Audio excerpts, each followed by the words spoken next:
Matthew 22.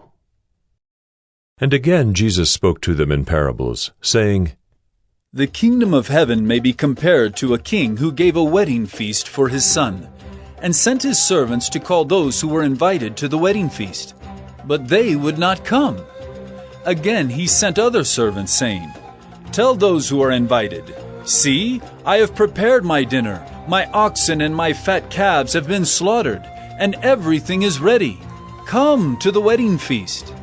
But they paid no attention and went off, one to his farm, another to his business, while the rest seized his servants, treated them shamefully, and killed them. The king was angry, and he sent his troops and destroyed those murderers and burned their city. Then he said to his servants, The wedding feast is ready, but those invited were not worthy. Go therefore to the main roads, and invite to the wedding feast as many as you find. And those servants went out into the roads, and gathered all whom they found, both bad and good, so the wedding hall was filled with guests. But when the king came in to look at the guests, he saw there a man who had no wedding garment. And he said to him, Friend, how did you get in here without a wedding garment? And he was speechless. Then the king said to the attendants, Bind him hand and foot and cast him into the outer darkness. In that place there will be weeping and gnashing of teeth. For many are called, but few are chosen. Then the Pharisees went and plotted how to entangle him in his words. And they sent their disciples to him, along with the Herodians, saying, Teacher, we know that you are true and teach the way of God truthfully, and you do not care about anyone's opinion, for you are not swayed by appearances. Tell us then what you think. Is it lawful to pay taxes to Caesar or not?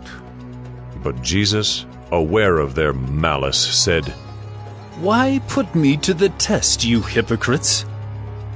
Show me the coin for the tax. And they brought him a denarius. And Jesus said to them, Whose likeness and inscription is this? They said, Caesar's. Then he said to them, Therefore, render to Caesar the things that are Caesar's, and to God the things that are God's. When they heard it, they marveled, and they left him and went away. The same day Sadducees came to him, who say that there is no resurrection. And they asked him a question, saying, Teacher, Moses said, if a man dies having no children, his brother must marry the widow and raise up children for his brother. Now there were 7 brothers among us.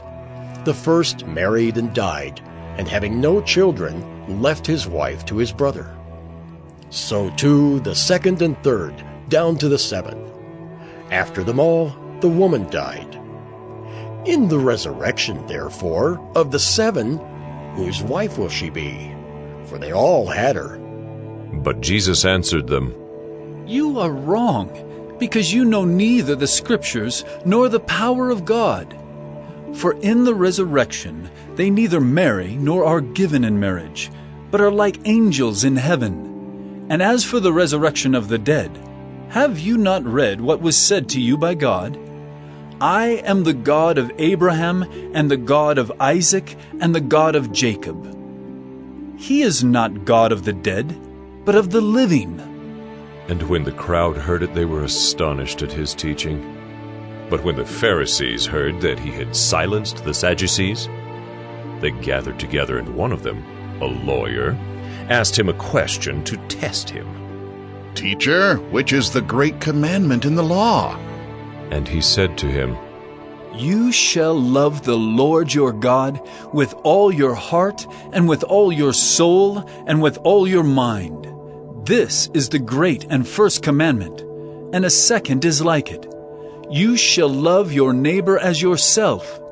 On these 2 commandments depend all the law and the prophets. Now, while the Pharisees were gathered together, Jesus asked them a question, saying, What do you think about the Christ? Whose son is he? They said to him, The son of David. He said to them, How is it then that David, in the Spirit, calls him Lord, saying, The Lord said to my Lord, Sit at my right hand, until I put your enemies under your feet? If then David calls him Lord, how is he his son? And no one was able to answer him a word, nor from that day did anyone dare to ask him any more questions.